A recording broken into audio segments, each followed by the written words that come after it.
So we'll start off with a question, which is, what is a clip show? Not what is up with the clip show, but what is a clip show? I don't even know what it is. I'm showing you pictures. Here's my vacation. Why would we have a clip show? What does that mean? So the concept is like this, that it's two sides of one coin, and when we mash the two sides together, you have something that's really deep. On one level, the concept of television analysis is that in the beginning, the way humans communicated was that I spoke an idea, you heard the idea, and maybe I gave you a metaphor. A metaphor is something that enables you to have a visual of the idea that I'm saying. I could give you words, but if I give you a metaphor, it will create a visual in your mind. Then, as we progressed, we would write a story. Let me tell you a story. People that write fiction are not psychotic people who can write, who just imagine worlds. They have an idea in their head. The way they're expressing the idea is through the creation of fiction. And so too with plays. I have an idea, but instead of telling you the idea, I will have these people act it out, and that will express the idea. Now, in television, and most importantly in comedy, that a sitcom, when there's depth to it, also has an idea. Comedy is a transportation of ideas, but it's sprinkled with ridiculousness. The ridiculousness enables you to fathom or grasp the idea. Now, television analysis, which is one side of this coin, which we're going to do, we're going to look at the 5th season of Curb Your Enthusiasm. The reason why it's a great thing to analyze is for two specific reasons. It is shot in a way that is what I call real feel. One of the problems with a situation comedy is that it's scripted and it's highly unlikely. The situation of two people in a room talking, hey, something smells in here, and then a guy walks in, oh, it's our friend, haha, that's very funny. That Laverne and Shirley timing situation comedy, it's highly impractical. That probably didn't go on. So how do you express the conundrum? Seinfeld started the process, but how do you express an idea of comedy, talking about real life, in a way that feels real? So Seinfeld was scripted, and there's laughter, but Curb is filmed in a way where it's not scripted, only an outline is presented, makes it a real feel, and most importantly, the people are playing themselves. Larry David, when I say the word Larry David, it means TV Larry David, fictional Larry David.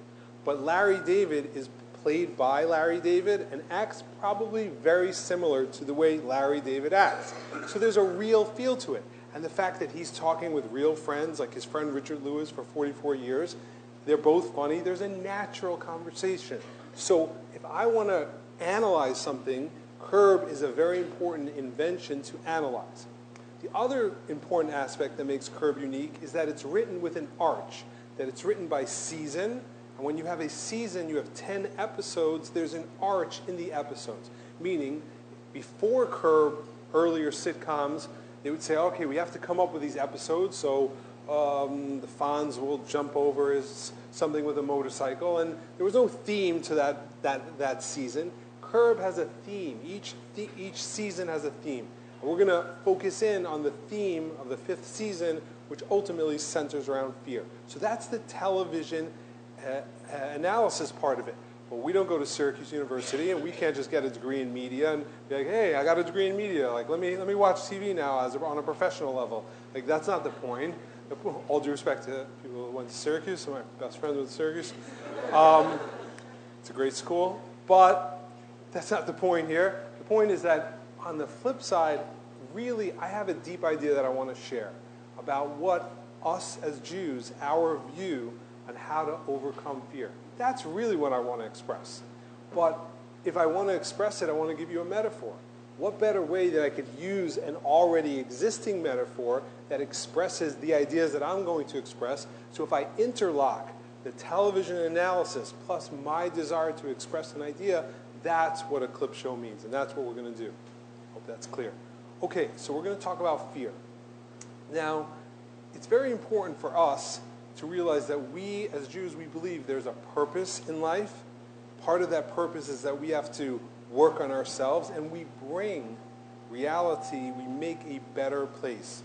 By connecting to what's good, we bring that into the world. Now, part of humanity, part with that, is the reality called fear. Now, fear, this emotion, as we see over here, it's the emotional connection to a negative reality. Fear is when I let the negative reality into my emotions. Now, I want to qualify fear. There could be 4 types of fear. There's psychotic fear that the CIA is following you. Speak to a local doctor, or go to your local emergency room. That's not what we're going to talk about tonight.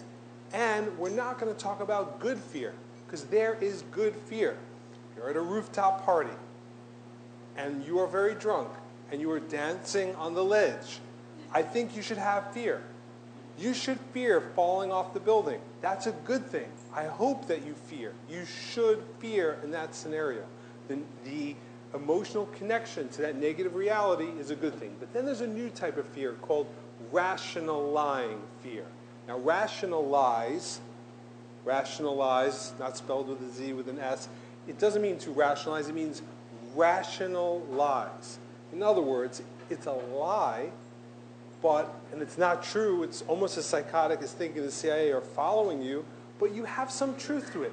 There's an element of truth in your perspective, and you use that element of truth to create a scenario of fear, and you are fearing something that is not true. So let's see a clip in which Larry misinterprets something that his wife says.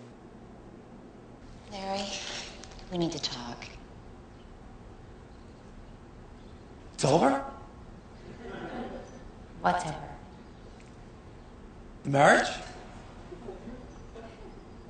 Why would our marriage be over? You said we need to talk. Yeah, we need to talk about Marty Funkhauser's party. Oh, okay. I thought...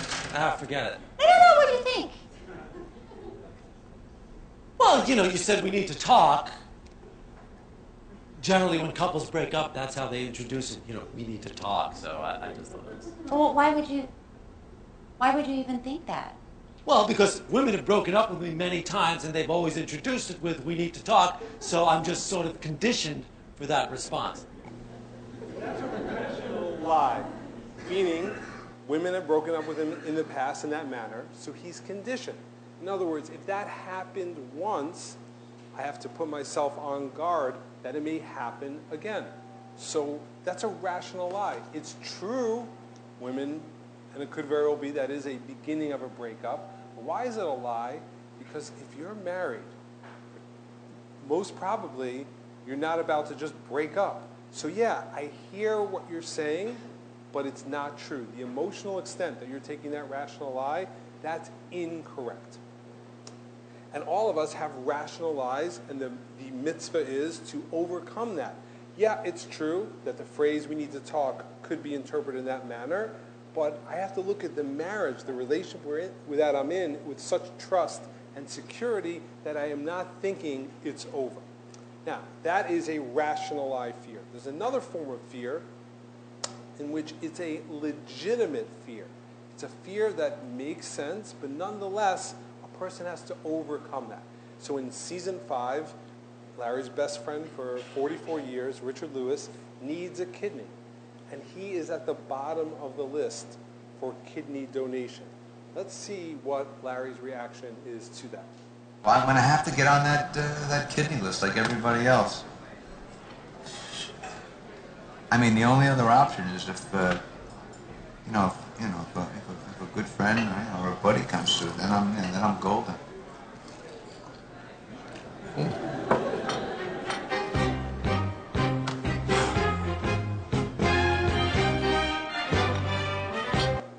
So Larry realizes that on one hand, if your friend, your best friend, needs a kidney, it's the correct thing to do. It happens to be that the Torah says if you could save somebody's life, and it won't be a sacrifice for your life, and it's a good buddy, you have to do it. And Larry realizes, I have to do that. Now, there's risk involved.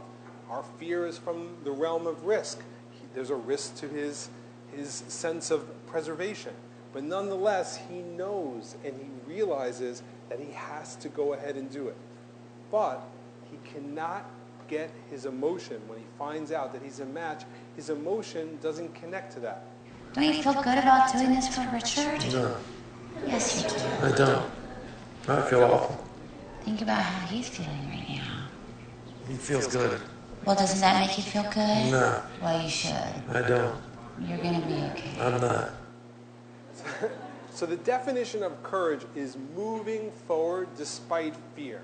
I'm going to move forward. The goal in life is to move. I'm going to move despite fear. It's the right thing to do, and I will trust that good things will happen. But Larry can't feel that. The movement in this area prevents him from having the courage. So when I say the word courage and trusting is the opposite of fear, I'm not talking about courage of running onto a beach in Normandy and throwing yourself on a grenade courage. That's not part of our everyday life. But there's a courage of get beyond the rational lie courage. And when life causes you or asks you to step up and do the right thing.